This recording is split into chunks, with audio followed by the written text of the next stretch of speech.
I got no money. I got no time. I got nothing. What am I going to do? Join us and you'll find out soon.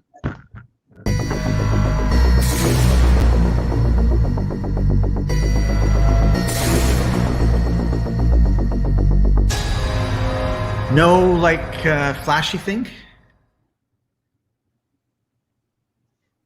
Hey, Scott. I'm Chaffee. You're Scott.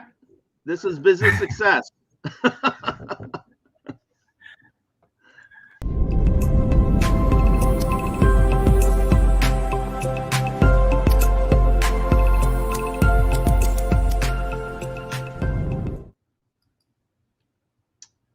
All right. Welcome, welcome, welcome. I guess we're starting. Yes. I don't know why so basically we're going to be talking about scarcity mindset, and we've got a video that's supposed to play that's also swoosh all around, and it didn't. And I don't know why. Looks like it's a problem with StreamYard that we use, because I also pushed the button to try to make it work. Yeah, and Shroob clicked the button to try to make it work. And I clicked the button again to try to make it work. I clicked a different button and nothing works. This is really weird. So it fits in totally perfectly with today's topic, which is scarcity and the scarcity mindset. And as I was thinking about this, Chaffee, it occurred to me that scarcity has the word scare in it. So we're scared that we don't have enough money. We're scared that we don't have enough time. We're scared that we don't have enough love, enough business, enough whatever it is. So what can we do about scarcity and its scarcity mindset? Well, Scott, again, as you said, it's a mindset, right? And in reality, to overcome a scarcity mindset, you need to have an abundant mindset. Isn't that easy? That's all you need. You just need an abundant mindset and you're done. All right. So we're 2 minutes and 16, 17 seconds in. And thank you for joining us, everybody. You've got everything you need now. Get a positive mindset, and we'll see you next time. Just kidding. Don't leave. So positive mindset is different from an abundant mindset, though, Scott. Let's just start by defining what a scarcity mindset is, so everybody knows. Okay. And so a scarcity mindset is one where, as you said, you're scared that you do not have enough, right? And when I say you don't have enough what? And really, it doesn't really matter. That's what's the scarcity, right? You're scarce. Yep. You're afraid of not having enough of, as I said earlier, money, not enough time, not enough resources, not enough friends, not enough, whatever it is, fill in the blank. And I'll give you a good example. In the 1970s, and I remember this, it's if you went to a gas station in the United States, we had this thing called a shortage of gas and oil. And so people would wait in line for miles to get a gallon of gas because we thought we were going to run out of gas. We were literally like on the brink of having no gas for the rest of the entire, of time, right? Yes, that's right. And so, there were lines going around, and like all the magazines were publishing how, we had no gas left. There was no gas. We were running out. And I know this is probably, dating me, and Scott, you might remember, only maybe some of our listeners don't. Only the thing is that, that was in the 70s. And today we have more gas available than ever before in the history of the world. And we're finding more, we're making more and producing more and, digging up more. So it's that obviously did not come true. Same scarcity mindset again happened in the 90s. And if you compared magazine covers in the 90s to the 70s, it was like you couldn't tell which came from the 90s and which came from the 70s, except for the clothes people were wearing. So this scarcity mindset occurs over and over and over again, and it happens again and again. Yeah, it occurred to me, I haven't heard anything about we're going to run out of oil in 20 years, which is what they were saying in the 70s and the 80s and the 90s. And then I think they just gave up because how many times can you cry wolf? Apparently quite a few, at least twice. One of the things that occurred to me as you were talking was when I'm in that scarcity, and by the way, it's kind of like happiness and sadness, right? Like we are happy sometimes, we're sad sometimes. Sometimes it's appropriate to be happy, sometimes it's appropriate to be sad. And, you know, like going to a birthday party versus going to a funeral, right? If you're laughing at the funeral, people are kind of looking at you usually. So these are things, these mindsets can shift and change. And when I'm in a scarcity mindset, I don't think I have enough money. I like shut everything down, right? Like I cancel my Netflix. I sell my car and I get a cheaper car. I don't go on a all inclusive to Cancun for 3 weeks. I mean, all these things happen when I'm thinking that I don't have enough. But if I was thinking that I do have enough, then I wouldn't be making those changes, right? Now, sometimes I think those changes might be a better change than, sometimes I feel like you get into a scarcity mindset because you're going in the wrong direction, and it's just kind of like life saying, this is the way you're supposed to go. But that's not really what we're talking about. We're talking about people who are struggling and struggling and struggling constantly, and they don't understand that the subconscious mind is telling them that there's not enough, and so it's showing up in their lives, because 95% of our decisions are all subconscious.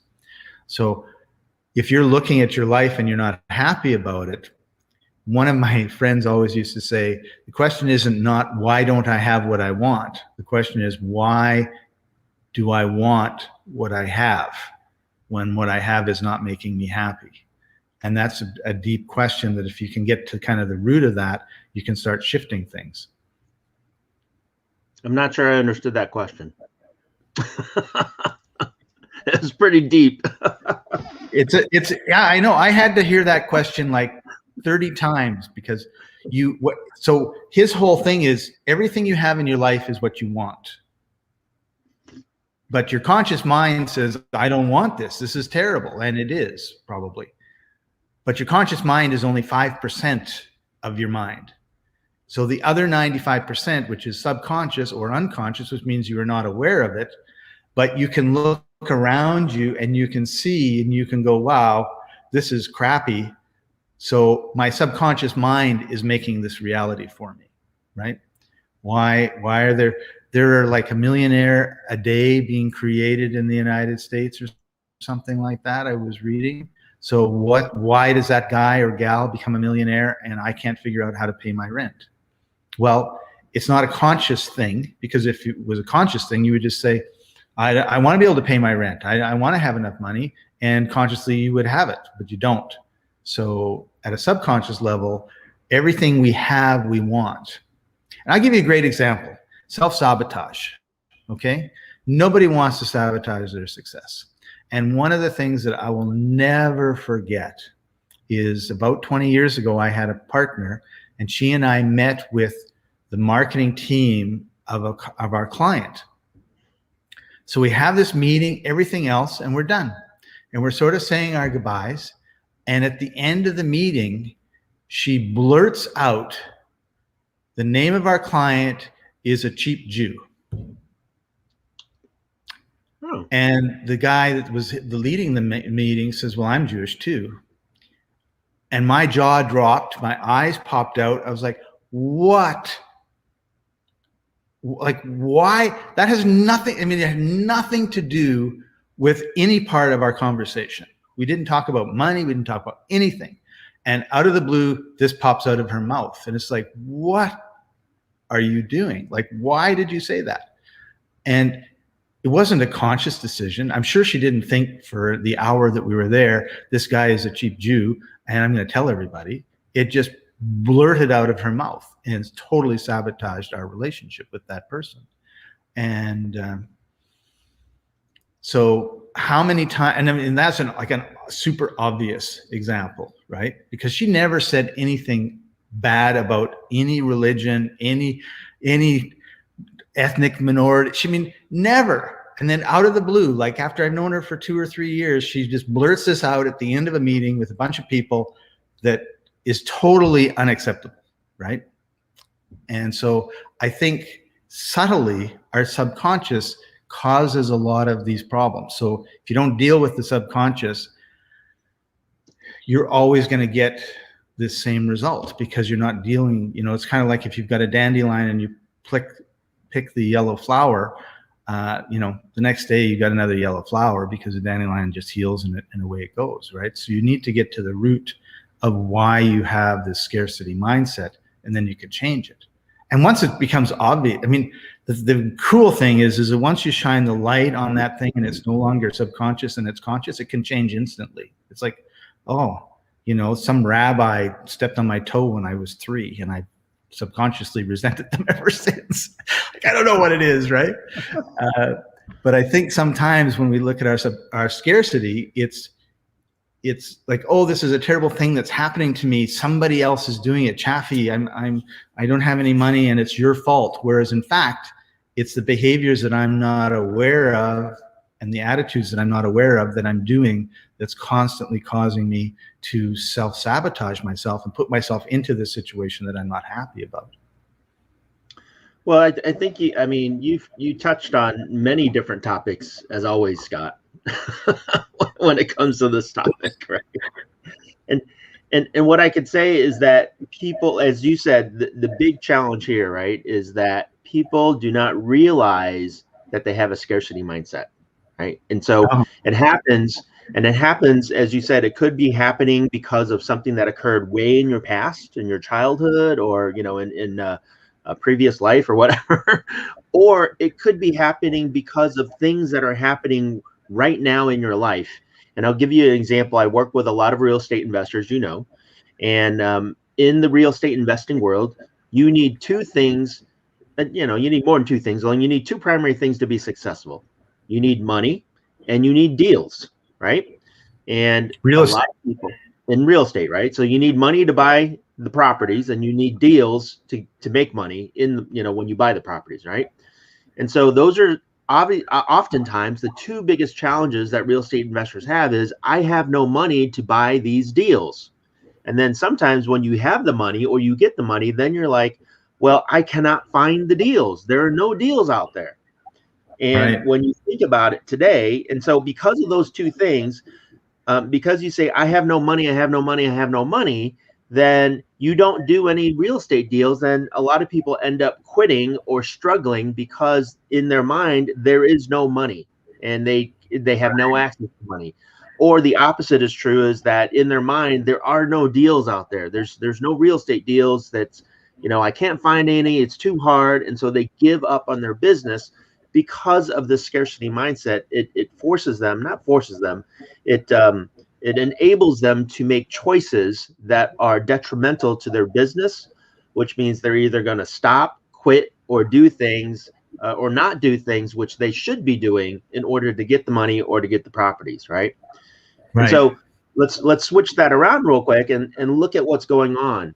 There is, in today's world, right, there's more money than there has ever been before. And why is that? Because governments around the world have been printing money like nobody's business. And they take all this money and they pump it into the economy. And so the national debt of multiple countries, the national GDP of multiple countries, the amount of money that is out there is in the trillions and trillions and hundreds of trillions of dollars. And there's more. There's never been a time where we've had more money. And so if you lack money, it's not because there's not enough money out there, right? It's because you're not allowed out of your house to work. That's right. And then on the other side, home builders have been building like there's no tomorrow. Like they cannot keep up with demand. And so there's more properties out there than there have ever been. And so there's tons and tons of deals, and people are always constantly moving to different locations, to different jobs. and I hate to say it, Scott, only this as at the time of this recording, we have this thing called COVID going on, right? Right. And COVID has killed quite a number of people around the world, and a lot of those people have had houses. And so there, you know, Mm. and also it's also put a ton of people out of jobs, and those people have had houses, and all those houses are going to be coming to the market soon. And I will say that there are more deals out in the market today, if you know how to find them, than there have been in quite some time. And Right. again, if you have a scarcity mindset and say, I cannot find any deals, there are no deals out there, you're going to give up in the business. You're not going to do the marketing things that you need to do. You're not going to pursue different avenues, and you're going to fail. Right. And so a scarcity mindset is very challenging in the sense of, one, if you don't recognize you have it, two, you start making decisions based upon that scarcity mindset. And because of those decisions that you make, you're going to get certain results or lack of results that you should be getting. If instead you had an abundant mindset, you would make different decisions. So, Right. Good points, Chaffee. So let's talk a little bit more about money, because it popped into my head as you were talking. One of I think I liken it to a money thermostat. So if your money thermostat is set to just barely able to make your rent, then every month, no matter what happens, you barely make your rent. If it's to, I can make my rent and put aside, $500 or something for savings, then every month you've got this $500 left over. And you know what? It doesn't matter if you're working for $10 an hour, if you make $100,000 a year, if you make $500,000 a year. If your mindset is that way, then that's what it is. And I knew a guy who he made 15 grand a month. His problem was that he spent 18 grand a month. And we're not talking about I spent 18 grand on my business. At least that was not the impression that he gave me. It was I spent 18 grand a month on shampoo and eating out and all of these things, right? But he had no control over it. And so at the first, when I first met him, and he did some work on his mindset, and about a year later, I ran into him, and he was so excited. And he says to me, Scott, I made $11,000 last month. And I go, well, that's not very good. And he said, no, you don't understand. I only spent $3,000. So I had $8,000 in my bank account instead of minus $3,000 in my bank account. And he was ecstatic, right? So he had made that shift on his thermostat. And of course, from his mindset, because there was that, it doesn't matter how much you're making. The scarcity mindset is I don't have enough. And his bank account was proving that to be true no matter how much money he was making. and it's funny you say that, because again, my experience is in the United States, because that's where I'm at. And I know we have listeners around the world. Only, here, when I was working in the corporate world, people would get raises every year, and some big, some small. Only a 3 to 5% raise on an annual basis when you're making $50,000 to $100,000 is $3 to $5 grand a year, and so you would make an extra let's just say $5 grand for easy math. You make an extra 5,000 a year. Only what people didn't realize, because again, the key is recognizing what's going on. And a lot of people don't realize that they get this extra money in their paycheck, and then they go out and spend it. Right. And so by the end of the 5th year, when you should have made an extra 20 some odd $1,000, 15, 20,000, they're still struggling. They're still saying, I don't have enough money at the end of the month. And where did that extra $15,000 a year go? Well, they just ended up living a more affluent lifestyle and spent more money without even recognizing what they were doing. And they felt like they were continuing to struggle. And I'll give you a good example. About 4 years ago, we had a tax cut, and all of a sudden everyone's, paychecks went up.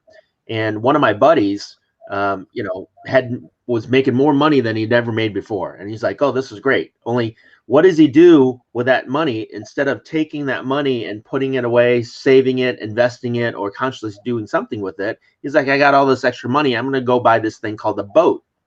Okay. That takes care of all of your extra money plus. That's right. So if you know anything about a boat stands for break out another 1,000. So, so by the end of the year, not only had, he had enjoyed his summer, it was the nice weather, he had this nice fancy boat. He, every time he filled up the tank in the boat, by the way, gas is not cheap in a boat, it's like $300, $400, $500 every single time you fill it up. Well, he had a great time. And he comes to me at the end of the year and he's like, oh my gosh, Chaffee, I got to pay all these taxes. I didn't set aside money for these taxes. I'm like, okay, well, he's like, I've never paid for taxes before. And I'm like, okay, well, does that, like, what happened? He's like, well, I made more money, so I got to pay more taxes. I was like, yes. Got a boat. Yes. Instead of saving money to pay his taxes, like his mindset was, I'm complaining I don't have enough money because I got to pay more taxes, right? And in reality, he had made a lot more money that year. He was a 6-figure income earner, right? And so, he had made an extra $15,000, $20,000. Only, he was worse off this year than any other year before because he didn't have money for taxes. He never had to pay for taxes before. Right. So that was his big complaint that year, right? I'm like, you got a boat, you made more money, and it's your own fault that you didn't save for this, right? Right. And that is a total subconscious thing, because subconsciously he's not being responsible, right? He's not looking at this. He's not looking at, he knows that the IRS exists. Everybody knows they exist. Everybody knows you got to pay taxes. Everybody knows the more money you make, the more taxes you got to make. And if he has a business, he has an accountant that should be, able to tell him what he should be putting aside. If he's an employee, then they should be taking extra money off. And that's a great example of how he created the scarcity. Yes. With not consciously creating it, because he thought he had lots, right? But then the time came to pay. The time to pay the piper came, and he was like, "Oh, I don't have enough. I don't have enough." And he also wasn't looking for solutions. I think one of the major differences between a scarcity mindset and an abundance mindset is, I want a boat. I don't have a boat. Here's what I'm going to do to get the boat. And then I have a plan, and I'm going to work the plan. Whereas the scarcity mindset is, which is the upside down of what most people would sort of think as I'm about to say this, I'm realizing it is, hey, I got a bunch of money, I can now buy a boat. And then I buy the boat, and then what happens in a year or 2 years or 5 years? It's like, oh my God, like the boat has cost me like twice as much as my increase. Right? So now instead of making this much money and getting an increase up to here, I actually increased my expenses, and now I'm down to here. Yeah, so let's explore this again in more detail, because scarcity mindset, and let me just let me use the real estate industry because I'm very attached to that right now. When you're going out and, for example, you want to buy some properties and you need money, right? Scarcity mindset will say, well, I don't have any money, and so I'm not able to do deals. And so they sit back and they complain and they gripe and they struggle with the fact of, I don't have any money. And so they don't look for deals. They don't do everything they need to do. And instead they just, as the saying goes, watch things happen, because they feel like they cannot participate because they don't have enough, right? An abundant mindset will go out there and say, there is trillions of dollars out in the economy. I don't have it now, only I know it's out there, so I'm going to go get it. And so they're going to take a more active role. They're going to make the decisions that will go out and talk to people, talk to lenders, talk to financiers, talk to other investors. And while they're doing that, get a coach. Absolutely. Get someone who can help you. And while they're doing all that, looking for the money that they know is out there, even though they don't have it at this particular time, they will then continue doing their business so that when that money is in their hands, they can use that money right away. And those are the people that are doing deals and making money and growing their net at worth and succeeding in their business because of that abundant mindset, allowing them to make those decisions to move forward, versus a scarcity mindset enabling them to sit back and do nothing except complain. So Right. that's the big difference. And that happens not just in real estate, right? That happens in Everywhere. any business. That Yeah. happens in just people's lives in general, right? And you see that happen again and again, especially is somebody that's stuck in their job and they're struggling at maybe they're only making like $20,000-$30,000 a year, and they feel like, hey, I'm stuck. I'm stuck in this channel, in this career, when in reality there are so many different things that they can pursue. There's so many different avenues they can take. Somebody that got laid off from their job during this whole COVID pandemic, instead of sitting at home waiting for handouts from the government, what could you be doing, right? With a scarcity Right. mindset that says, I'm unemployed, I can't do anything, I'm just going to stay home and wait for this thing to blow over. And here we are a year later, Scott, and it's still not over yet, right? It hasn't blown over. It hasn't blown over. And So, things have changed. So in that entire year that you've been unemployed, did you do anything? Could you have done anything? Right. And if you had the right mindset, a lot of those unemployed people went out and found new careers, found new jobs, did new things. yeah, new and many skills. did it, right? New skills. So It's different there's mindset. there's a survivor syndrome, right? Where you at war, your whole platoon gets blown up and you live and you feel guilty because you didn't die with them.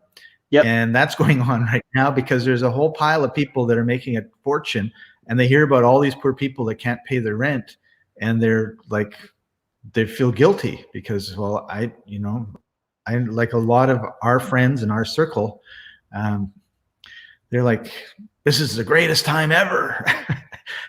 And not that they're taking advantage of other people's problems. Like look at Zoom, for example. Zoom it had 4 people using it, and then now it's got 400 million users, and their stock has gone through the roof, right? Because now all of a sudden you don't have in-person meetings, you have Zoom meetings. So there are so many examples of that sort of thing going on where people were in the right place at the right time, and so things changed, but you know what? Made no difference to them. Made no difference to you, made no difference to me. A lot of our real estate investing clients and friends are like, business is great and business is going to be a lot better in the coming couple of years because there's a mess, right? And whenever entrepreneurs are faced with a massive mess, they have 2 choices. There's no money to be made in this mess, or there's a ton of money to be made in this mess. Scarcity or abundance, right? And it's like, oh, this is great. And with my staff, I'm constantly telling them, like, we're not at this company, we're not at that company, we're a problem-solving company. We can find a problem that one of our clients have and we can solve it, and it's a new problem, great, because that gives us more opportunity to make more money. And if there was no problems, we would have nothing to do, and we'd be in a scarcity mindset. Well, Scott, as one of my mentors always says, and this is a writer downer, if you're taking notes, one of my mentors always says that there are no problems, right? There are only challenges to be solved. So there are no problems. There are only challenges to be solved. And if you have an abundant mindset, that's the truth, right? It's that everything that comes your way is not a problem. It's just a challenge that I have to overcome. It's a challenge that I have to deal with. And how do I overcome that challenge? And so successful people that have abundant mindsets face those challenges head first, tackle them and deal with them, or find other solutions to get around those challenges. And those with a scarcity mindset, all they see is a big wall. All they see is a big challenge, a big problem that they can't overcome, and they struggle. And so again, understanding, having the right mindset, getting rid of the scarcity mindset, and this is another writer downer, Scott, and I think this is key, especially for a lot of people out there, a lot of people listening, is that everybody here in listening in the world, if you're alive today, you were born with everything you need to succeed, right? You have all the resources inside of you that you need, and you just need to open your mouth or communicate in some way to get that out there and discover that. And I give you the perfect example in history. I don't know of any other example that matches this or that can supersede this, because it's incredible what this lady did. Her name was Helen Keller. And if you know anything about Helen Keller, she was born both blind and deaf, and mute. Like she didn't know how to speak, and she couldn't see, right? I can't imagine. And so she learned how to communicate by feeling with her hands. She learned how to sign language with her hands, and that's how she communicated. And she learned how to read through Braille as a little child. And I mean, and she went on to be one of the biggest motivational leaders of the country, being born with all these deficiencies. And if she can do that, there's no excuse for anybody else. Like, you have everything you need to be abundant in your life. And you just need to realize that. And that's key. Well, I don't know if you've ever had as emotional a speech as that one, Chaffee, but I think this is probably a good time to sign off, because you got a thumbs up, and what can follow that, right? There you go. So if you do have a scarcity mindset, that let's just wrap this up real quick, Scott. If you do have that scarcity mindset, first and foremost, recognize that you do have that. And then secondly, realize that you can have an abundant mindset when you just consciously think about it and decide about it. And if you need extra help, that's where a coach comes in. That's where a friend comes in. That's where a confidant comes in to help you overcome that scarcity and then live an abundant life.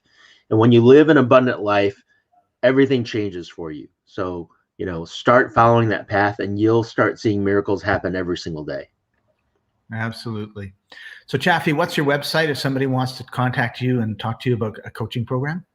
So again, the website is www.keyconceptcoaching.com. keyconceptcoaching.com. You can join my email list, or if you'd like to have a consultation and have a discussion, just go to keyconceptcoaching.com/schedule. Awesome. My schedule's there. I'd love to talk to you. Yeah, and we've put together a number of courses. We put them on Udemy. We focused on networking in particular, but we've also got a few other topics in there, and we're continuing to add to it. So if you're interested in knowing more about what we talk about, if you've enjoyed this, head over to Udemy, and I can see the link. There it is. And we'll put that into the comments so that people can just click on it rather than trying to type that whole long thing. And Chaffee, as usual, it's been a slice. It's been really cool. Some great content, and we look forward to seeing you next week. Awesome. Oh, hang on. We got some comments. Oh, there are comments. Shroob is ahead of the game here. There you go. There you go. And so we'll see you next week, everybody. Thanks for joining us. Bye-bye. Bye for now.